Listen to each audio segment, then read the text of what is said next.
Bonjour à tous, heureux de vous retrouver sur le plateau de Paris Turf TV pour notre émission quotidienne reçue 5 sur 5. Aujourd'hui, je retrouve avec beaucoup de plaisir à mes côtés Mathieu Mortagne. Bonjour Mathieu. Bonjour Alex, plaisir partagé, bonjour à tous. Donc Mathieu, ce vendredi soir, nous serons à Cagnes-sur-Mer pour la première nocturne, pour le premier quintet en nocturne de l'année. C'est le prix de Barcelone, une épreuve réservée à des 6 à 10 ans. Ils vont s'affronter sur les 2925 mètres de Cagnes.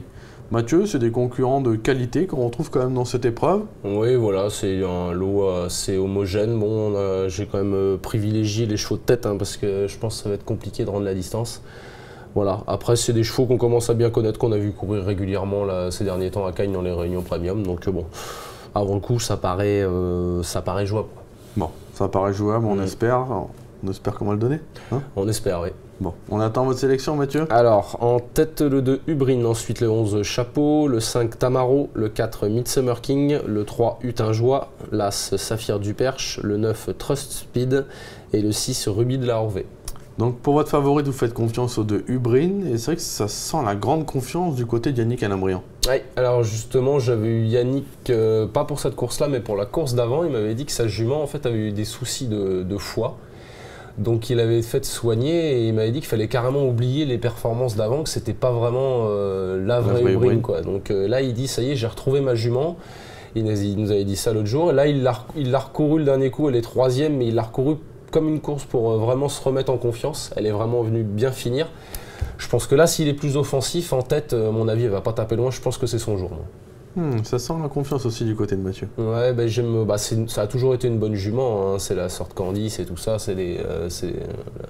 toutes ces bonnes juments, voilà. Et celle-là, on sent quand il en parle, en plus il a près du cœur, il l'aime bien. Donc là, c'est vrai qu'il nous a quand même, en plus de l'entraînement, on sent qu'il est confiant. Donc quand Yannick Briand est confiant, on se méfie d'autant plus. C'est sûr. Vous lui opposez le 11 Chapeau, ce sera certainement le favori de la France entière. C'est également notre minute terrain. Bruno Rocco est allé à la rencontre de Vincent Martens. Il nous dit tout sur son pensionnaire. Vincent Martens, bonjour. Vous avez présenté Chapeau au départ du quintet de vendredi soir à Vincennes. Chapeau qui reste sur une bonne tentative à Vincennes. Oui, le cheval a fait tout le parcours à l'extérieur et il a fini courageusement. Il a bien récupéré de cette course. Oui, le cheval m'a l'air bien. Alors, un 25 mètres, c'est jamais évident, mais il m'a l'air bien, c'est un cheval de classe. D'accord. Si ça se passe bien, s'il a les bonnes rouilles, vous pensez qu'il peut même jouer un premier rôle? Oui, je pense que si tout se passe bien, il devrait pas être loin. Bon, c'est vrai que c'est aussi la forme pour l'écurie Martens actuellement. C'est cheval de classe du lot, on peut dire quand même. Ouais, sur ces lignes en Suède, on est obligé. C'est un cheval qui lutte avec Nard et tout ça. Donc bon, voilà.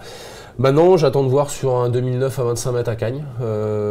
C'est sûr qu'au papier pur, on a l'impression que c'est l'évidence de la course. Maintenant, voilà, je vous dis, il va falloir rendre la distance. Il y a des chevaux qui sont capables de trotter 14 et 14,5 devant.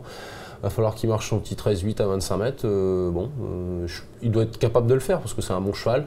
Voilà, l'autre jour, c'est sûr qu'il n'a pas un parcours facile dans le prix Jean-René Goujon. Il est bon quatrième. Maintenant, voilà, là, ça va être un vrai test pour lui sur une longue distance. Donc, maintenant, c'est sûr que pour être dans le quintet, bien sûr. Voilà. Maintenant, j'ai tenté le coup de le voir battu pour la gagne, mais c'est sûr que c'est une base intégrale dans le quintet. Il y a le petit doute juste de la tenue, du coup. Voilà, juste de la tenue. Quoique l'autre jour, il a quand même fait preuve de pugnacité, quand même, parce qu'il a eu un parcours né au vent et il est quand même resté quatrième. Il a conservé un bel accessible, donc bon, c'est qu'il a un peu de tenue quand même. En troisième position, vous placez le 5 Tamaro. Avec lui, ça va jouer dans les premiers mètres de course. Enfin, Tamaro, c'est un peu le problème. Je ne savais pas trop où le mettre. Bon, j'ai eu mon cousin, c'est mon cousin qui s'en occupe, qui l'a sous ses ordres, donc David Beccaer.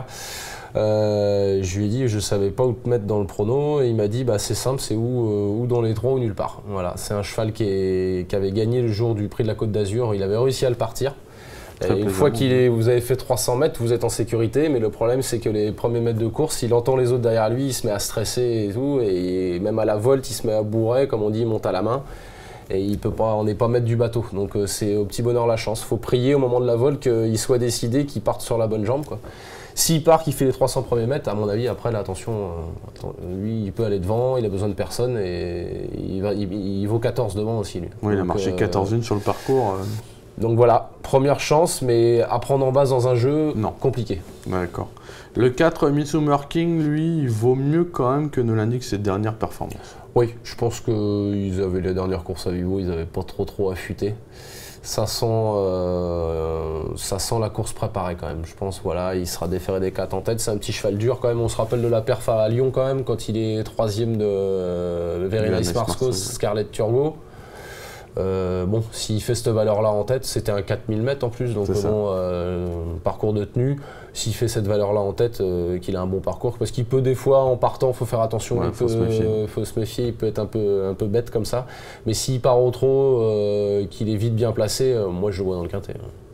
Et enfin, le 3, Utinjoie, lui, bah, il répète toutes ses bonnes prestations. Ouais, voilà. Le seul petit truc, c'est qu'il a beaucoup couru maintenant. Puis bon, bah, à chaque fois, comme c'est un cheval qui manque un petit peu de vitesse, on est toujours obligé un petit peu d'aller au combat et tout ça. Et bon, il n'a pas ménagé ses efforts, le cheval, mais bon, il a l'air d'avoir conservé une forme intacte. Donc voilà, donc c'est sûr que bon, c'est un Régis Métayer est confiant aussi. Donc bon, voilà, c'est une des bonnes chances pour les places. Ouais. D'accord, eh bien, écoutez Mathieu, on vous remercie beaucoup pour votre analyse. On se retrouve bien évidemment sur ce plateau pour le Quintet 5-5-2 samedi. Ce sera cette fois du galop. Mathieu, merci beaucoup, on vous souhaite de bons jeux à tous et à très bientôt. Au revoir. Au revoir, bon jeu à tous.